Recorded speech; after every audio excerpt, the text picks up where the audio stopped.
Good evening and welcome tonight. NNPC pushes out 6 cargoes of petrol to arrest the scarcity nationwide. Trial of Senate President continues at the CCT with key witnesses giving more evidence. Chairman of the tribunal adjourned sitting to April 18th. National Assembly set to send a breakdown of 2016 budget to the President for assent. And U.S. presidential candidates Ted Cruz and Bernie Sanders boost their campaigns with more victories. And on Business News tonight, manufacturer warns a possible impact of the lingering fuel scarcity on businesses in the country. On Sports News tonight, Swiss police raid UEFA headquarters to gather information about alleged contract signed by current FIFA president Gianni Infantino. And from Abuja, Linda Kibe, Nigerian army raises hope on the final defeat of Boko Haram, says great progress has been made so far on the war against insurgency.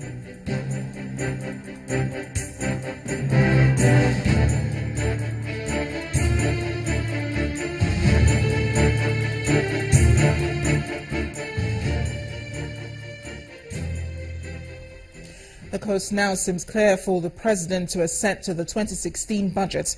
The National Assembly has presented the much-awaited details of the 2016 budget to its clerk, Salisu Kasua, for onward transmission to President Muhammadu Buhari.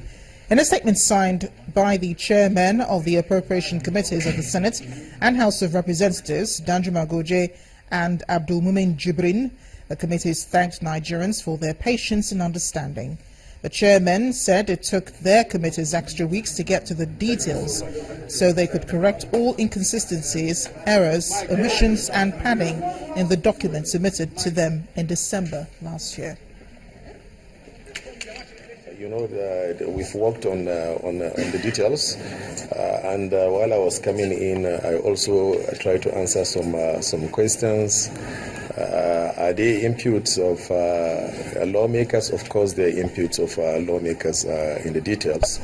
And just like any other year, you always have a situation where when it comes to the details, you're faced with what the executive arm of government wants and what the lawmakers want. The case of the appropriation committee is to try to find a middle ground between both. But I think the budget we just signed off with my colleague in the Senate, to the best of our knowledge, it's an implementable budget, and to a large extent, we believe that it's properly aligned with the policy trust of the government. What specific calls will you be making to the President at this time?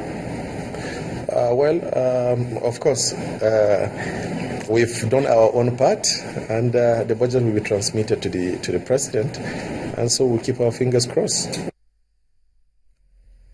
The long fuel scarcity may soon abate, going by plans announced by the Nigerian National Petroleum Corporation to embark on massive importation of products, which they should guarantee the availability of petrol across the country. This is aimed at ensuring that the lingering scarcity ends this week, as promised by the Minister of State for Petroleum, Dr. Ibe Kachiku. Speaking to journalists in Lagos today, the Executive Director, Supply and Distribution at the Nigeria Products and Marketing Company, Mr. Justin Eziala, explained that normalcy should return following increased efforts in monitoring, enforcement and product supply. As that today we've received 7 cargoes of PMS. We are apparently ahead of schedule in terms of our importation.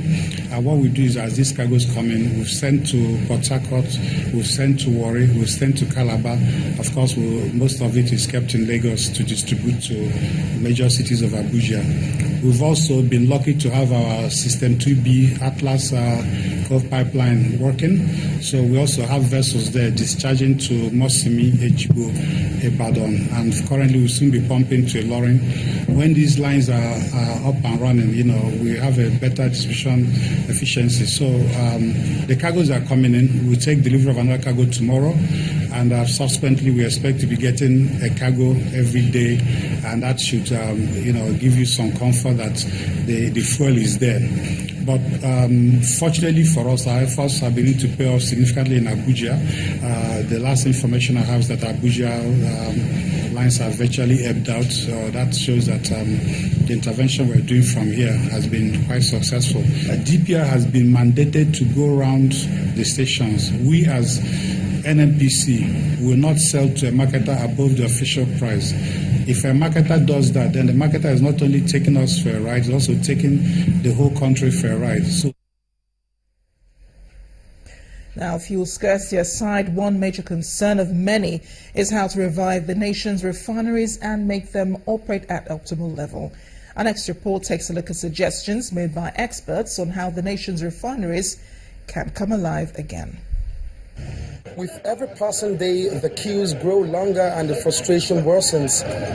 Based on the situation, the Nigerian National Petroleum Corporation explained that it has commenced a massive importation of products which should guarantee availability of petrol, as promised by the Minister of State for Petroleum. I think a step in the right direction is being taken now with co-location. They will bring in some private investor, citing modular, that is smaller units, but using the already existing ancillary facilities that are still, possibly useful, like the pipeline network within the refinery. Since around 3 o'clock, now we don't hear since morning, they refuse to give us fuel. However, Nigerians seem to have had just about enough of all of these promises from authorities and want to seize practical solutions. And with the possibility of the situation lingering for much more longer than anticipated, there appear to be two major options which appeal to Nigerians. The first would be for the federal government to deregulate, while the second would be to consider other alternatives to petrol. Some Nigerians who prefer the former say this period is an opportunity for the government to boost the oil sector. This is the best time to deregulate. They should seize the moment. The market is already indirectly deregulated. You have, price regime varies from one station to the other. So what is the federal government waiting for? We should build more refineries. We should increase our refining capacity. If we increase our refining capacity, we will even have the potential of selling refined product to the neighboring countries instead of selling crude oil. Once our refining capacity can be increased, all this problem will come to a pass. While most Nigerians are not opposed to the first, it's a solution which could take time, and for that reason, they are tilting towards the second option, which could happen more quickly, and that's the option of finding other alternatives to petrol. Keeping the refineries operating at full capacity has been the challenge of the NNPC, and despite resources spent in carrying out turnaround maintenance on the nation's 4 refineries, the situation is far from changing. The biggest problem, according to the NNPC, is that there is insufficient supply of crude to the refineries for refining purposes. And with the present 20% production capacity, the NNPC is looking at getting in investors to manage its depots and storage facilities to increase the refining capacity. Now to take a further look at the problems of our refineries and how to revive them so there can be enough supply of fuel and diesel. I'm being joined on the news at 10 by an energy expert, Mr. Dan Kulding. He is in Abuja. Mr. Kulding, thank you for joining us on the news at 10. Specifically, how can we... Thank you very much. You're welcome. How can we revive the nation's refineries? Well, thank you very much. This has been on. I felt very, very, very sad. But because I am a very passionate person and I believe so much in this country, I am an optimist about Nigeria, in spite of all the frustrations in the industry. I have taken a very curious study of the sector in the last 25 years. The refineries today are technically insolvent. The even though they are corporate entities, which NNPC can quickly fix by saying, okay, you stand on your own, you let me know your problems, you let me, all this we have done in the past, we don't need to reinvent the wheel. But to fix the refineries today, we still take minimum of 18 months. If you start today, if you give them the budget and you give them the mandate, it will still take them 18 months. Because before they can get all the spare parts from the original equipment manufacturers, it's not, you can't pick them off the shelf.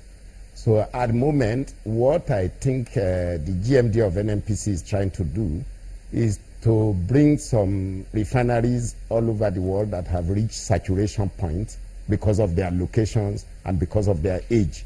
So some of their investors, some of those potential investors that want to relocate such refineries, they want to come and use the existing facilities on ground in a location like Warri Refinery, in a location like Port Harcourt Refinery.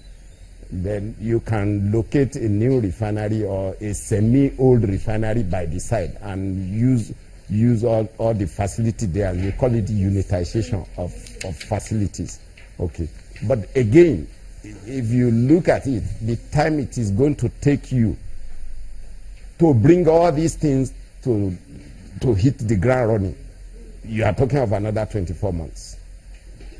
But wouldn't that be... So I have always mentioned it within the circle, that we need this short-term palliative to get the problem of our people alleviated, because it's getting too much. It's getting too much. And I sympathize with Mr. President. I sympathize with him because this is a problem you can't sleep. You cannot sleep. So we are running about 12 million vehicles on the road in this country today. So if you take average of 10 liters per person, you know what it means per vehicle. Mr. Kunle, so if it would take 40 million liters estimate. Mr. Kunle, if it would take 24 months to set up a new refinery, shouldn't Nigerians be patient enough to wait for that? Wouldn't that be a better solution than having to keep maintaining the old refineries? Because some people say that we're spending too much money trying to maintain them. Thank you very much. Because of time, you know, if you are running to build new refineries in one hand, you equally still need to ensure supply security. Because unfortunately for us as a nation, you know, you don't have deep sea ports, so you don't even import efficiently. All your ports are shallow. Apapa corridor is very shallow. The Tinkan corridor is shallow. So Calabar is shallow. Calabar port is shallow. Warri is almost impossible. So so even if you have the same history of cement armada today, you bring all the vessels of 25,000 dead weight of white product. So how do you easily offload them? So you need a temporary measure. Maybe you put an SBM offshore Eco-Atlantic or offshore somewhere and pump product in, because Atlas Cove will not just be enough at all. So, and for NNPC to be the sole importer is not possible. They cannot meet the demand of 170 million people. It's not possible. I'm afraid so I think we need to go back in the meantime as you are. It would be nice if you quickly wrapped up your thoughts here. Thank you so much for joining us on the News at 10, Mr. Dan Kunle, explaining to us the possibility of maintaining already existing 4 refineries in the country and the option of rebuilding new ones. In part 2, after the break, fuel tanker loses control, hits 6 vehicles in Lagos, but no casualties recorded. Please stay with us.